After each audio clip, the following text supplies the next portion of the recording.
choose a guru? Well, anyway, in my life, it's always been like that. I was called. I was, let's say, chosen. I don't know how to say. I was called. Can speak. I didn't ask for somebody to be my instructor. The instructor told me, come with me. It's always been this way, so that's my life. But one thing I want to add is we very rarely ask the question of what is it to be a disciple. To me, this is much more important than what is it to be a guru, because this is like fantasy. This is not our life. Excuse. And you were talking about the Christian tradition. As far as I know, the Christian tradition, we have this historic guru. I think we can call him this way, Jesus Christ. In this domain, he was the only guru who has been murdered. So we could ask, how is it that people can murder a saint? What is the state of mind of a disciple? And you might remember in the scriptures, in the Gospels, that one day there is a crowd and the Christ is walking, and suddenly he turns and he said, someone has touched me. And Peter said, well, Rabbi, there's so many people, they're all touching you. He said, no, somebody touched me. So a lady came out of the crowd and said, I touched you and you cured me. And he answered, I didn't cure you, your faith cured you. So, how can we recognize a guru? We need some particular qualities, and these qualities are the disciple. So, once again, maybe the question is not very relevant, I don't know. We're going to complain to the organizers, I know. But this is to me a very important point, is what is discipleship? And not what is guruship? Well, I think I've kind of at least two answers to that question. First, one of my favorite lines from the Gita is when God says, abandon all religions and come to me. And I think it's easy to get wrapped up in religion and forget what the goal is. And religion becomes the goal. And there, I think we miss a point. So I use the analogy where religion is like the supporting wheels. When you're trying to learn to ride a bicycle, you need the supporting wheels. I think the trainer wheels, you call them. I think that there comes to a point where religion, which initially is a help, becomes a hindrance. Because once you're on your path and you're making progress, religion can be a hindrance. But initially, it's very much a support. The other thing I would say is that if you have this view that my religion is better or the best one, I think the factor is what emotions does that create in you? Does it create compassion, or does it create arrogance and hatred for others? And I think if it creates arrogance and hatred, then for sure that's the wrong path, and that's the wrong attitude to be practicing any religion with. But I think if it creates compassion for others, these poor people, they don't get to practice the best religion, then I think it's not quite as harmful. Excuse me, could I share something? I think we have a question from the floor. Go ahead. I'm Dr. Lalita from Malaysia. Over the past decades, around 30 years, I've been with gurus, and they are living gurus. And we tend to follow them according to our levels of understanding. As we evolve and as time speaks, as we say, it's what you want actually. It is the disciple who decides, not the guru decides on a disciple. So as you aspire and you work along, you find that everything just leaves you as you evolve higher and higher.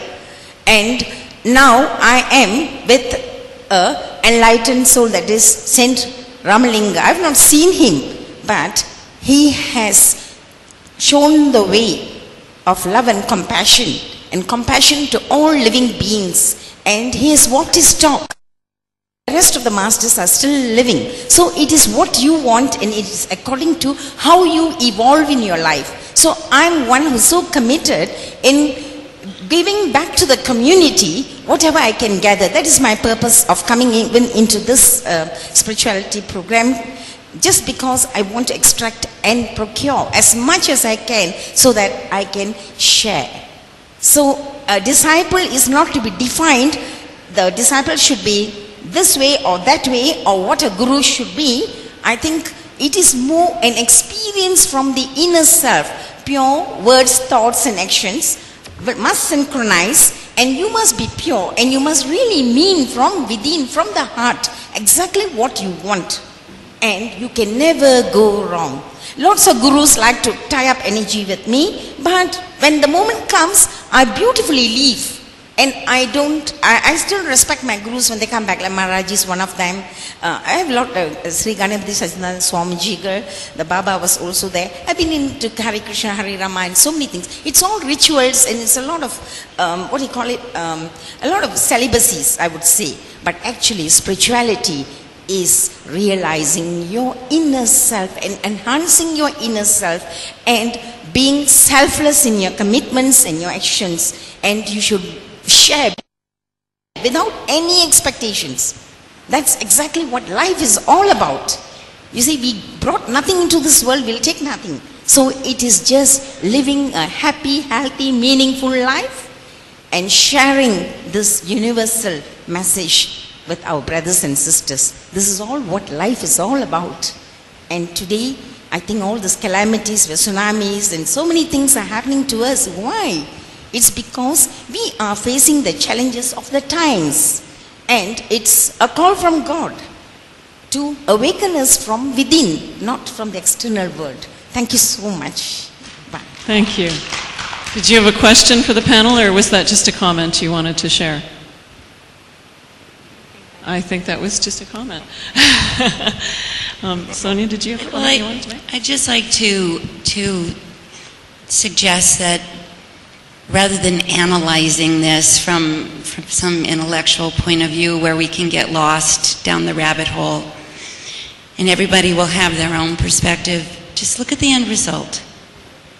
Is the end result that you are grounded, peaceful, happy, connected, engaged, and loving, both self and others, and not making a distinction? And if that end result is you're experiencing that, then go with that. And if you're caught up in your ideas, you've already stepped off the path, because it's here.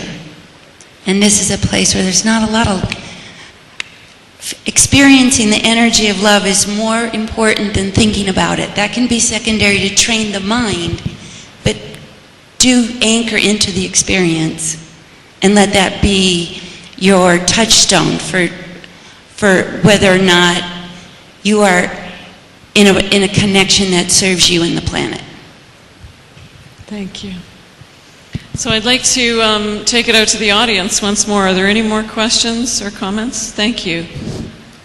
And I would ask, if you're making a comment, I would challenge you to turn it into a question and have the panel also comment on your ideas. So, hello. Put it to you, sir. I'm Ravindra from academic side.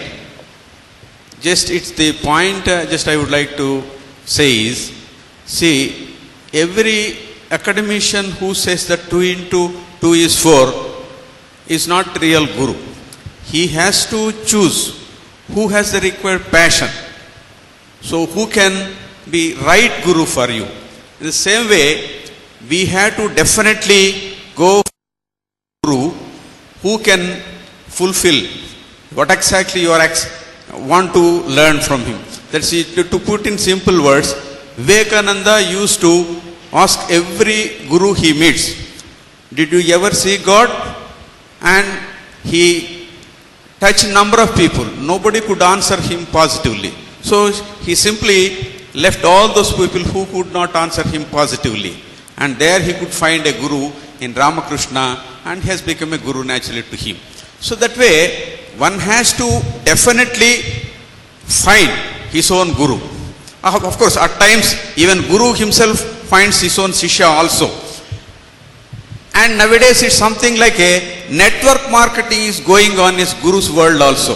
There are people who propagate themselves as Bada Gurus and thus would like to have great propaganda and even worldly pleasures and riches as well. So that's why the difficulty has become more complex nowadays, that you have to be very, very, very careful in choosing your guru also.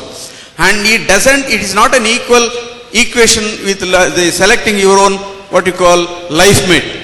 So going on searching for people and having intimacy with any number of people to finally select a ultimate what you call, it doesn't work out that way. So far that is a different formula there. So kindly comment. Thank you so much. And I'm just going to be honest and say I sometimes struggle with the British Indian accent, and I only got about half of that. But before I take your question, sir, I just want to see if anyone on the stage has any further comment they want to make. Well, I think what I'd say is that, yeah, you do want to find the guru that you feel is benefiting you and is progressing you. And I think very often you will know when that connection is made.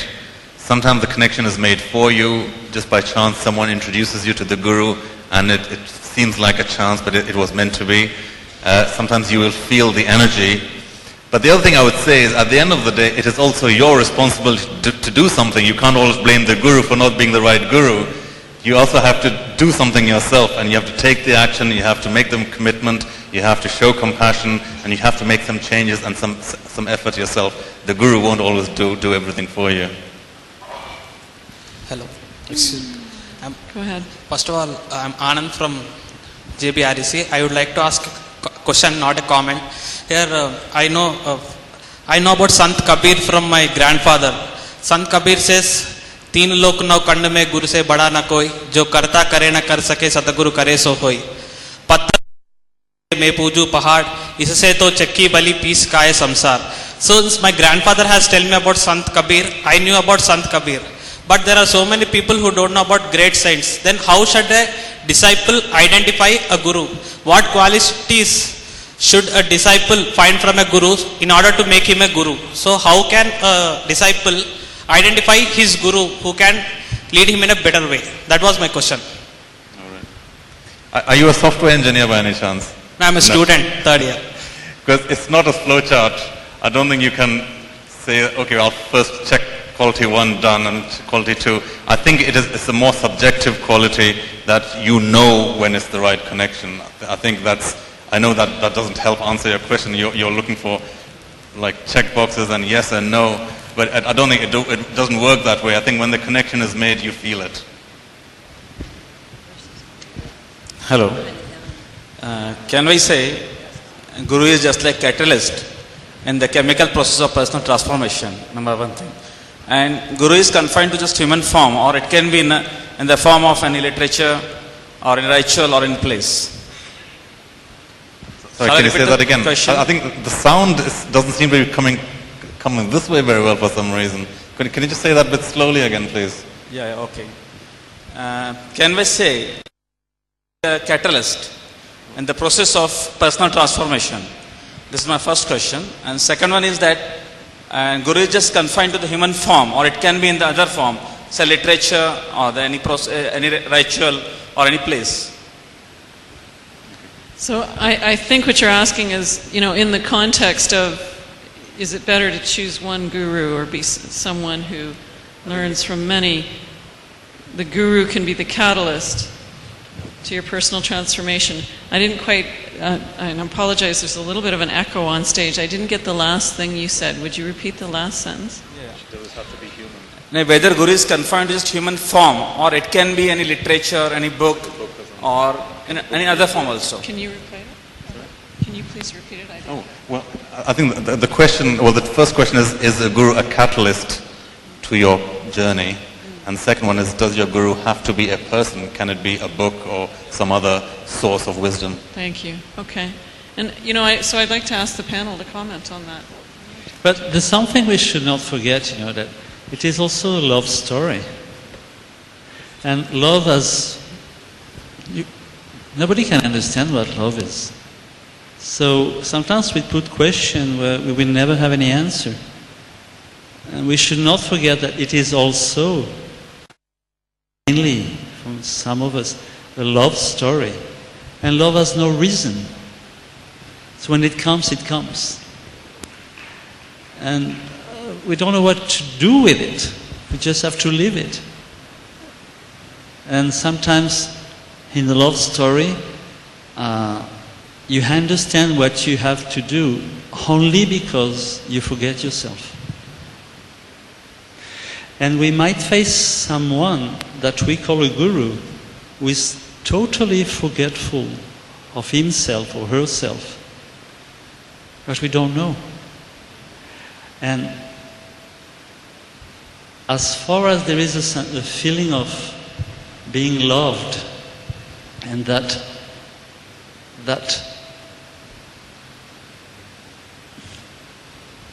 bring about a natural expression of love from inside too, this relationship is totally impossible to understand. Because love, once again, has no reason. And this is a part of the relationship we should not forget, even though it's quite difficult to talk about it.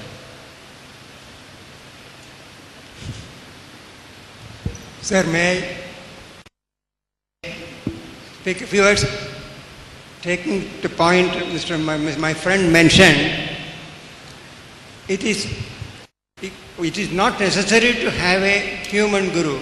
For example, in Bhagavatam, there is a character known as Ekalavya. Ekalavya wanted to learn archery and he went to Dronacharya. Dronacharya had committed himself to teach Arjuna about the best in archery. So he refused to take Ekalavya. Now what Ekalavya did was, he built a statue of Dronacharya, and with dedication, faith and utter faith in God, he practiced archery and he excelled Arjuna. So he learned and mastered the art of archery, surpassing Arjuna. With the result, Dronacharya wanted to honor his commitment to Arjuna, and ultimately he asked for a Guru Dakshina by asking Ekalavya to cut his thumb. Even though I don't recommend that here, I am only mentioning to stress the point, it is not necessary to have a human guru.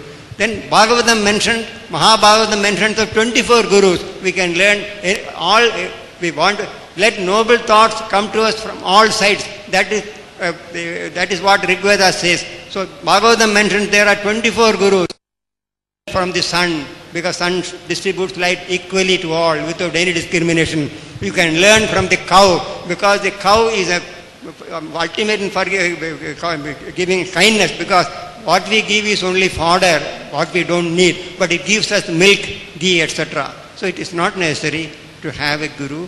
We can, if we have the faith, we can have all the knowledge as well as all essential requirements which we get from a guru. Thank you. Thank you for that comment.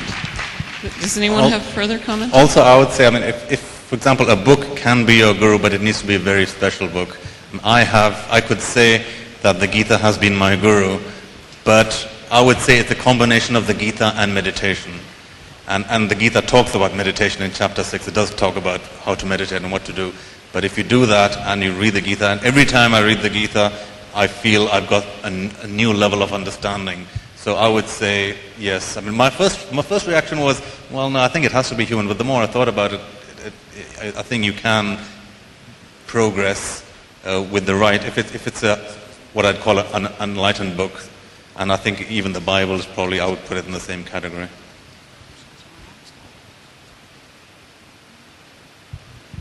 Are there any other comments from them? Actually, before I take your question, I'm just noticing very late in the day and the energy's falling down a little bit in the room. So I'm just going to suggest everyone just for a moment uncross your legs and sit up nice and straight and take a nice deep breath all the way in.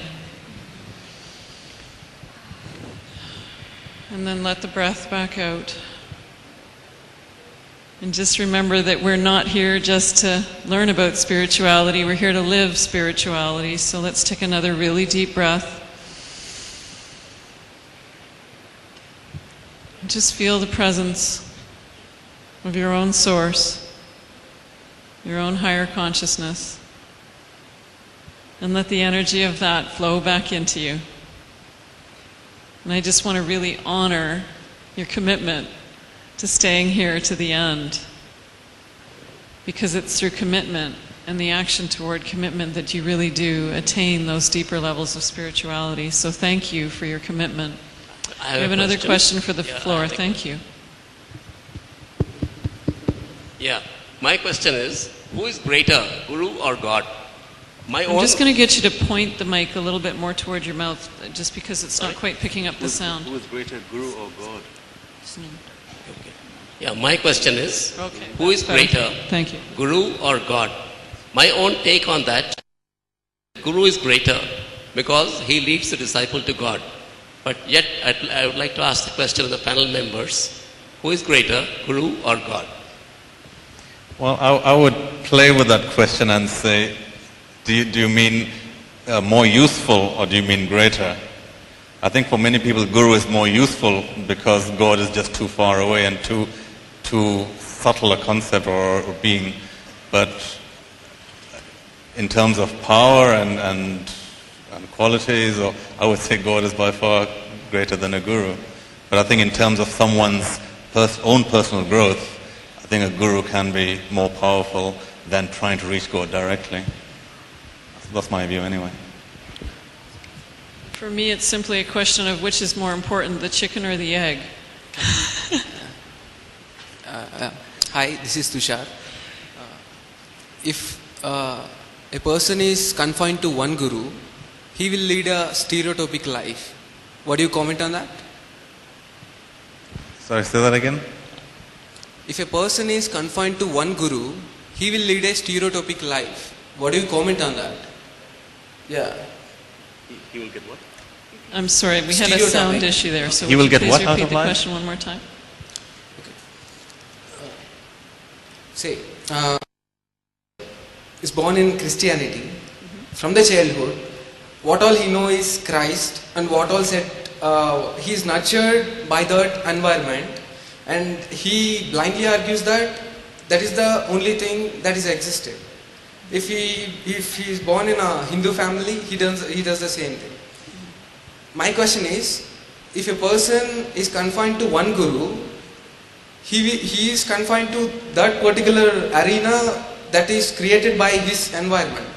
So how can he get the exposure? I love that question. Anyone feel called to tackle that first? But the relationship to Guru has nothing to do with a confinement. Nothing at all. It's relationship which really opens up. You don't feel confined in the relationship to Guru. If you feel confined, you better go to another one. Or forget about all of them, I don't know. But it's a path of freedom.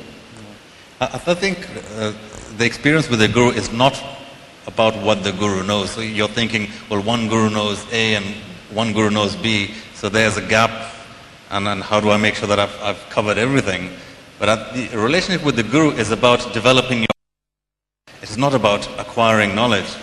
And the two different sets of information can have the same effect on developing your consciousness depending where you are in your journey. So you don't have to have the same information coming from everyone to develop your consciousness. You can develop your consciousness with no guru, just through yoga practices. So it's not about the information or the knowledge. It's about the guru accelerating and acting as a catalyst for transforming your own consciousness. I would just like to say that I think there's a danger in presenting a question as whether it's right. Because with right, then we have potentially wrong. And then we're back in duality and ego, me against you. I think it's better to approach it with, what does this feel true for me? And is this opening me up to loving kindness? Is my experience one of being a loving, available, kind human being? And am I contributing the best of my loving kindness, not through my dialogue or through my attitudes, but through my energy and my efforts and my expression? So I just feel that if we approach something, if it's right, the question is it true? We can only approach what feels true for me, for now, if I'm doing the best that I can for now. So that's how I would approach it. Let me share something. I born in a Hindu family. Till the age of 14, I believed in Hinduism. I worshipped all the Hindu gods. Oh my God, there are 3 crores of gods there. Later, I took Bible. Then I got the consciousness that there are some other holy books. I read Bible 2 times. I read it like a novel once. I read it like I'm into Christianity for 2 years. Later, I've been into Islam. I'm in the search of God. I'm into Islam. Again, I have few more questions on the same thing too.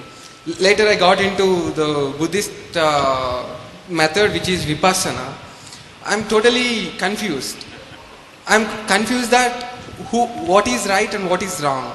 And everyone gives a different answer, but no one is able to answer my question. I always ask, who is the God? Someone says that those 3 crores of people are gods. And if in Christianity, I got 2 gods. In Islam, I have human. When I got into this Buddhism, they say that the enlightened souls are gods, like godly, divine souls. So I have practiced Vipassana more than 3 years. I have gone into the deep stages that the Sila, Samadhi, Prajna. I practiced, I almost became a saint at the age of 20. But later, till now, I didn't get an answer that, who is God? The first thing. And some other person said that gods don't have moksha. Is it true? Or else the person who has moksha will become gods. Or someone says that, I asked what is moksha? They said that it is a feeling other than the 5 senses you have. They say that you should practice that, you should get into the deep levels, then you can experience that. If I am into that for years, I will subconsciously start believing that, and I will feel that. Because I am into NLP too, Neuro Linguistic Programming, to get all these notions. So finally, what is truth? If I am in the same Hindu religion, I have read Bhagavad Gita in bits and pieces. So if I am for 40 years, if I am in Hindu religion, I will support that religion, I will support those comments. If I am in Christianity, I will quote from if I am in Buddhism, or if I am in some spiritual techniques, I will say that, or I will refer the term God, and I will promote my technique. But what exactly is the true? What is universal? Everyone says that God is one, and God is the power. Who is that God? And one more comment, please. Sorry.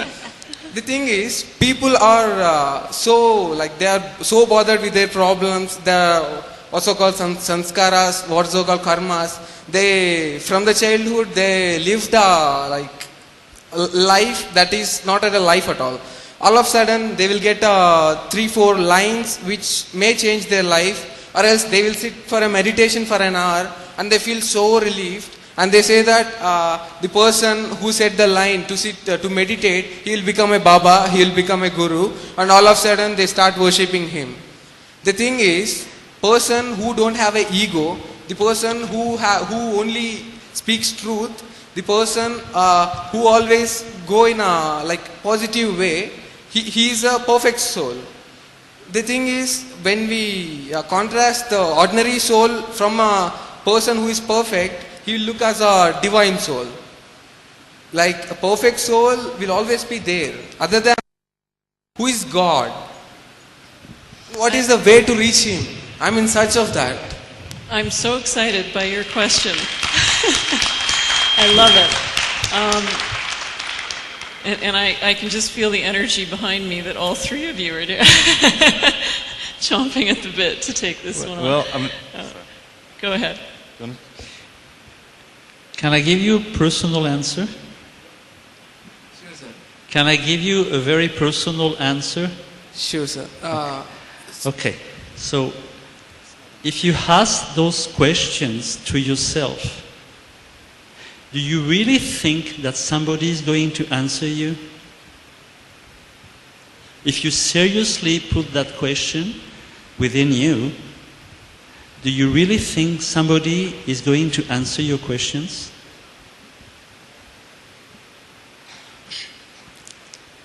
People... No. Do you really think that somebody can answer those questions you're putting us? If they know the answer. I'm sorry? If they know the answer, they can, I guess. So, why don't you put these answers to yourself? That is the first thing I'll do daily when I wake up. So, in the possibilities, silence is also a possibility, which means there might not be any mental answer to such questions. There might be another kind of answer which comes from silence. It might be another possible way to find an answer. You know, the topic here is it worthwhile to go in different school of thoughts? It's very difficult if you go in one school of thought and if you believe the answers that are given, and then you go to another school and you believe the answers, and you go to another school. Can you imagine being yourself the student and the teacher, that the answers would come from, we don't know where, but come from yourself and not from school of thoughts? This possibility can also be taken. There is not only answers from others. You know, today, it is not a new history. This history has been going on. School of thoughts and school of beliefs are fighting together into real wars with real weapons, killing real innocents because of ideas. And those ideas are fighting, and it comes to aeroplane and bombs and guns and all the rest of it. So we have to be very careful with this, because the state of confusion is not personal. It spreads everywhere. And we might also take the possibility that we have all the answers, but maybe the answers are not in the same shape of mental questions. They might be different. But you know, if we are just like you here, we feel like being shot. But I think if you're not getting an answer, that could be an indication or a hint that maybe either the question is too big or it's not the right question. And I would suggest that maybe a better question is, who am I? Instead of who is God. What is your essence? And I think when you find, you'll probably find your answer. Actually, I'd like to build on that. Are you open to the possibility that it's not the answer you need to find, but the question you need to find? Yeah. Because I think when you find the right question to ask, the answer will be obvious. So you might want to open yourself up to the possibility that it's the question that you need to find. And when you meditate on that, I think the answer will come very easily. You need me to speak slower? Okay. I'd suggest that you open yourself to the possibility that it's the question that you need to find, not the answer. Because when you find the right question to ask, the answer will be obvious to you.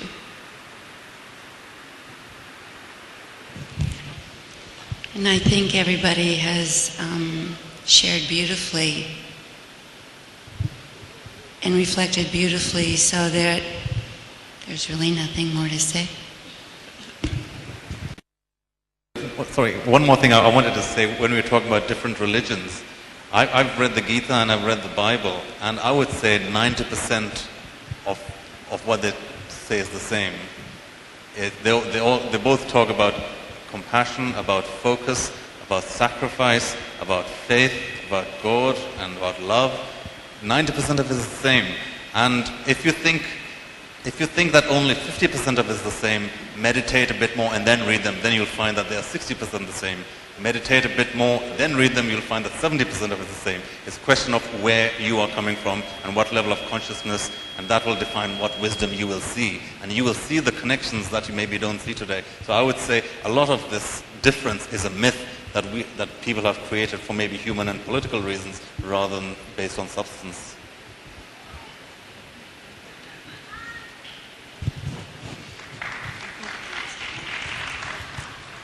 Thank you. Thank you for a wonderful, even though it's a grueling session, but it was an interesting topic and it's a wonderful interactive session. Thanks for the patience. Thank you, Sonia. Thank you, Teresa. Thank you.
Well, it's lovely, lovely to be back here, and I just really want to honor your perseverance at staying here, because I can tell that you're all very, very hungry for more knowledge, that you're continuing to be with us and join in this journey and this inquiry. I love the question we're delving into this afternoon. The question is, if learning from everyone is widely accepted on the path of spiritual mastery, how far confining oneself to one guru or one school of thought is justified? So I would just love to start with the question,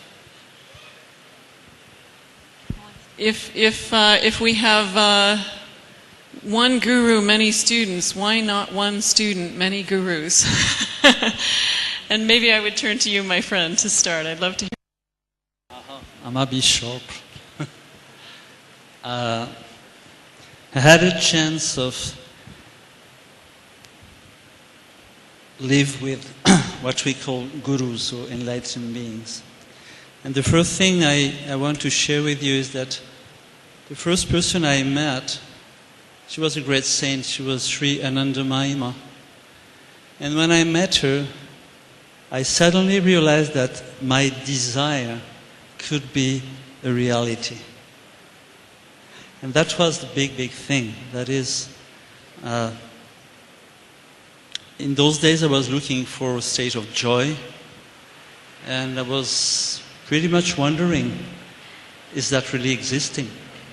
And suddenly I met someone who was the embodiment of joy. It was her name, by a fact, Anandamayi. So just by seeing and by staying close with her, I realized that my desire was possible, which was something someone I've never met, that inspired me the possibility of joy. So in that sense, I would say that the main difference between the Guru and the one who is not is that the student, the person who is in a quest, has questions, and the Guru has no questions. But this is the only difference. But they have something which is common, which is that both of them have no answer. So when I met someone who had no answer, but who seemed to be so deeply happy 24 hours a day for months and months, that gives me a big support, sensing that what I was looking for was possible. And that was not possible with other people. So that is for me the main difference. This is at the beginning of the quest. Then things changed. And today I can say that everything in our life, or in my life, can be a teacher. But in those days, not at all. Because I could see what I was looking for was existing in someone else. Big, big help. Because I was desperate. I love that. Forever the student. Who'd like to go next? Well, I'd like to draw the slight distinction, I think, between a teacher and a guru. I think there are a lot of teachers who have a lot of wisdom and they can give you the information and answer your questions. But what's special about a guru is that a guru connects you to the truth. And you can be transformed just by being in the presence of the guru, even without the guru saying anything. You can be graced by his presence. And I've had that experience myself. About 12 years ago I met my guru, and at the time I used to, never in huge amounts, but I used to drink a bit of alcohol and have a bit of meat. But in one meeting with him, I was instantly just transformed, and I haven't had a drop or a bit of meat since then. And without it, we didn't even talk about it. I came out of the meeting feeling, I just don't want that anymore. I just can't do it anymore. So I think, and he didn't teach me anything. It's just by being there. So I think the guru can accelerate your transformation just by his presence or her presence. The other thing I'd say about using multiple teachers or gurus, it's like, I don't know, if you're trying to cook for some dish, do you choose 10 recipes or do you stick to one? I think if you try to choose 10 recipes, you could end up with a bit of a mess. So I think if it's a good recipe and it's tried and tested, I think there's a good reason to stick to one good recipe, as long as you have faith that it's a good recipe.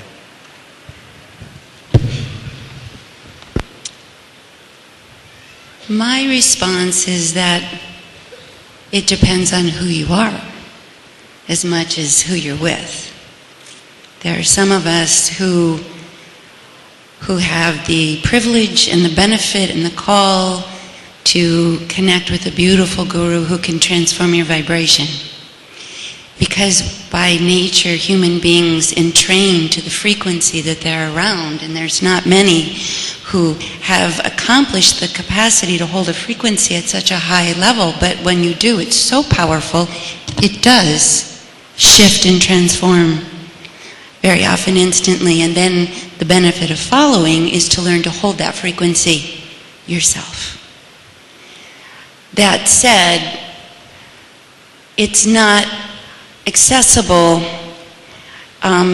or in the path for everyone at this point, and maybe that's a bit too slow. I think that we can derive from the energies of those around who lift us up a little bit, and then we go a little bit more, and maybe we can all in some capacity serve as the momentary launch to the next frequency for the one, always hoping, of course, that we will be exposed to one who holds that frequency of unconditional love and pure energy of light. So I don't have an opinion as to what is correct, only to go inward and hold yourself accountable to what your own intention is, and that there is a guru within that will put you in the experiences that align with that inner desire. And I find that if you can hold that desire long enough, however that will be fulfilled will absolutely appear. I love that. I love the full exploration of this topic, and personally, I'd like to dance on both sides of this topic. I want to approach it from a more practical level, because I loved your analogy of, do you want to use many recipes or do you want to just use one? And I love the idea of just using one recipe, and at the same time, when you start mixing recipes, sometimes it becomes very profound and something really new and incredible starts being created. I'm actually someone that's read, I'd say, a high number of the different spiritual texts in the world. I was actually raised in the Christian faith, even though I don't pursue Christianity anymore. And I'm just tackling the Bhagavad Gita, that I've read many of the other, main spiritual texts of the world. And for me, exploring many, the convergences and divergences have helped me really get in tune with what is absolute truth and what is more religious doctrine. And, for me, there's a clear distinction between religion and spirituality. Religion is the set of rules or rituals that you would go through to help you attain spirituality. And the reality is we're all wired differently. And what works for one person may not work for another. And that's why often many people look to many gurus until they find the one that they really resonate with. And so if you haven't found the path that really brings you to deeper spirituality yet, I would say be a dedicated lifelong learner and keep looking. I loved meeting Dada Vaswani last night when we got to interview him for the documentary. Because when we met him, the first thing Sean said was, "I hear you're the most amazing master." And he said, "No, I'm the student." And here's a man who's revered not only all over India, but all over the world. And it was such a profound statement of even the master's desire to remain the student and to be a dedicated learner. That having said,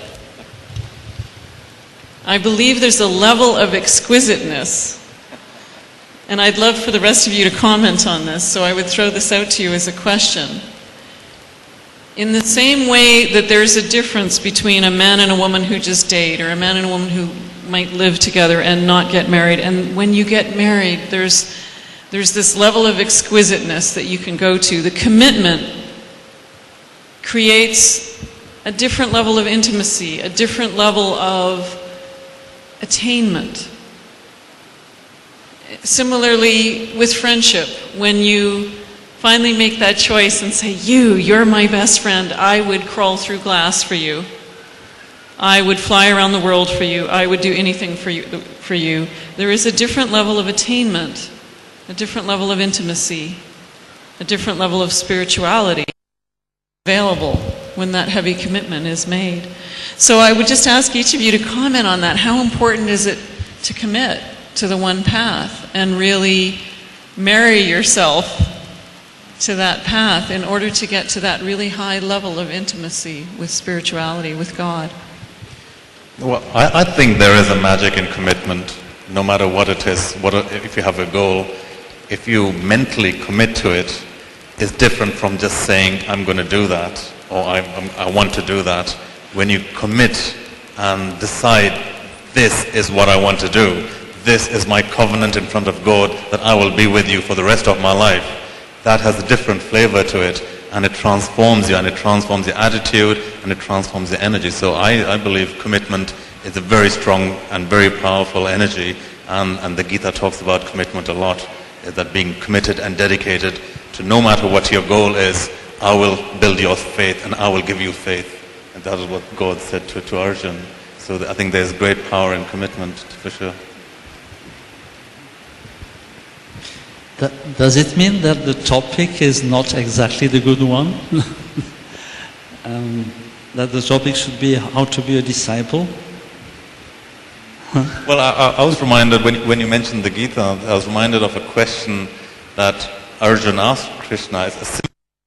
He asks, well, what if I really don't follow the scriptures, the word of the scriptures, but I kind of do my own thing, and I be a good man, and I try to do my duty the best I understand? Is that not good enough? And Krishna says, well, that's not really, you're missing the point. But if you really have to do that, then start whatever you do with the phrase Om Tat Sat. So that's your kind of plan B, I guess. That if you start if you're cooking your own recipes, start with Om Tat Sat, and then it's kind of semi-blessed. Well, my feeling is that it's not about who's out there. Unless there is the commitment here, you're going to miss whatever the opportunity is, in whatever form it presents itself. So the commitment is, there's a saying, when one commits, the providence follows. So really no shift will take place on a profound and lasting level, like I talked about, holding the frequency, if that commitment isn't stable and in place. So that's the first guru, is to commit to that yearning in your own heart and do whatever it takes to follow that yearning peace. I love that. Fabulous. So I'd like to take the opportunity. Can we throw it out to the audience for questions? Do we have another mic? Is that available? Just asking them. I don't know. Just let me just see here. So if there are questions from the audience, I would just ask you to raise and stand up, and I will repeat the question to the panel. I'm not seeing. Oh, fabulous. Okay.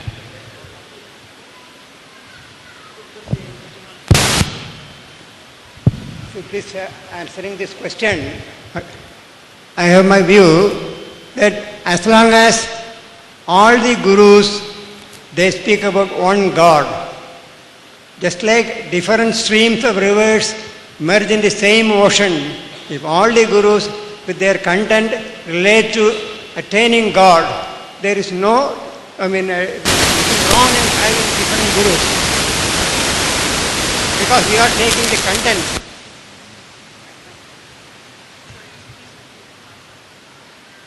As long as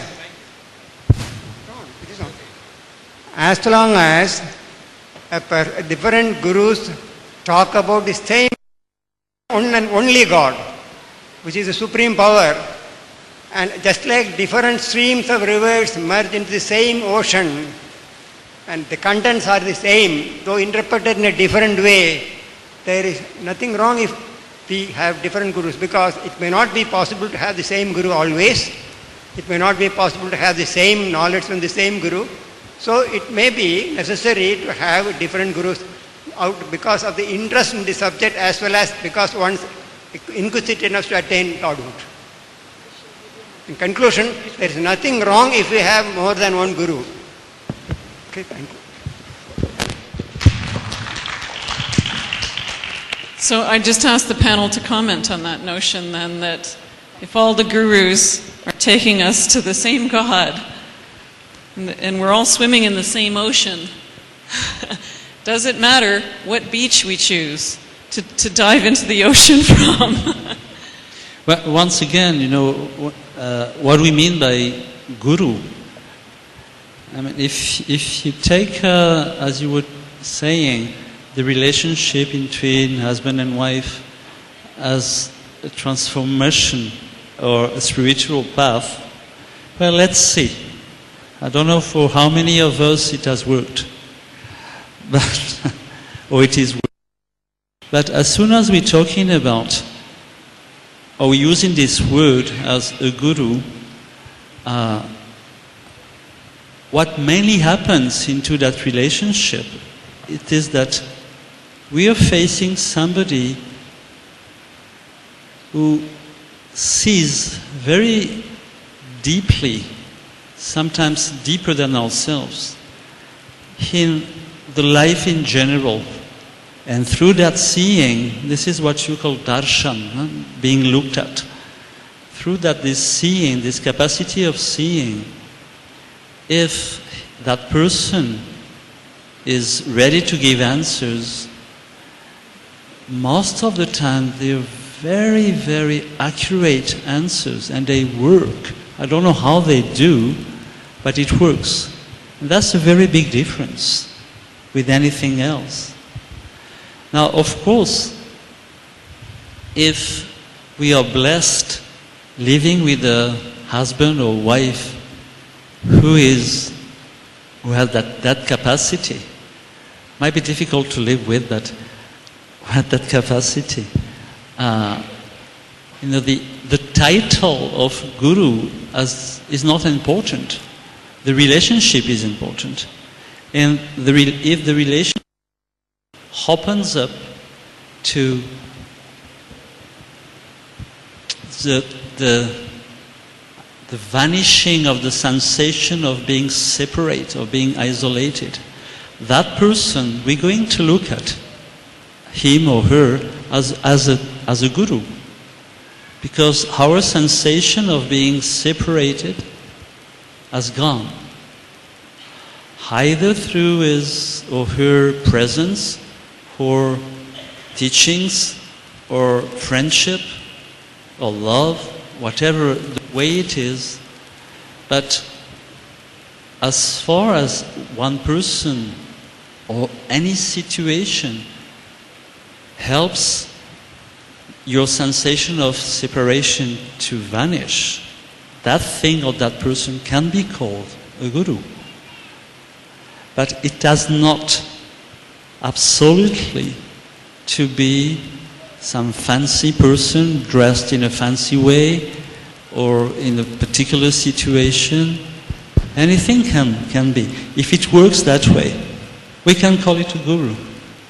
And there is no school of thought, because when there is this kind of relationship, there's no thought. School of thought are only when there is no guru. I don't know if I answer your commentary, but... Thank you. Would either of you like to comment? My experience, especially in the last couple of years, and perhaps it's unique to just my own devotion to continuing to live more in the light of Spirit, is that there are a lot of lights in this planet just popping up everywhere that can help facilitate raising that even higher.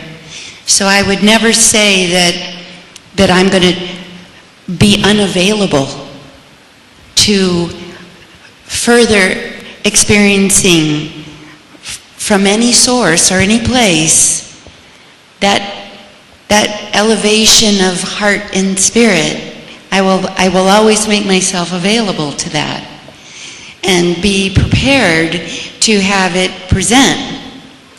But I'm not coming from a place of seeking, are you my light, are you my light, but from a place of holding the light that I've already been so blessed to experience, and will we share this light, will you help, is our experience going to amplify experience? So I feel that for me, I'm always available to that bliss or that joy or that inner peace being amplified with whomever. And I'm feeling it right here. I mean, in the company in this moment. So I do believe that God has plans for us in our evolution and the quickening of it. And so I'm completely open to that. Well, I think a guru can be someone who's there to answer your questions, to remove your doubts, to give you inspiration, and to just bless you with their presence. But also a guru can be someone who has a particular path and will maybe induct you into that form of yoga to promote your personal growth and your self-fulfillment. So I think in terms of just having a guru as someone you can ask questions and get answers and be inspired and remove your doubt, I think the more the merrier. I don't think you can ever have enough, because every time I've been in the presence of a holy person or an enlightened person, I've come away feeling blessed and benefited from that. But in terms of being inducted to different kinds of yogas, I think that would get more complicated. Then it starts getting to multiple recipes, and which path are you trying to take, and are you just process? So there's a related question here that I'd love to delve into. And it's a edgy question. Because one of the challenges with religion that I've always had, or the challenges with committing to a specific guru, is that there's often this risk that the followers of that guru, the followers of that faith, the followers of that religion begin to think, I'm right and everyone else is wrong. And I've always thought, in the Christian doctrine, they talk about the existence of a Satan, the devil. and many other philosophies will talk about a dark one, or the fall to sin, the fall to hatred, or a form that represents the fall to ego. And I always thought, if there was such a thing as a devil manifest, that all he would have to do is run around and whisper to everyone, you're right, they're all wrong. So I would love to have you comment on the risks associated with the dangers of choosing and thinking that that is the right path. And maybe some of my personal biases are slipping into that question, and I'm just going to say I'm the moderator, so I get to do that. I don't think it works that way. I think the guru chooses you. You don't.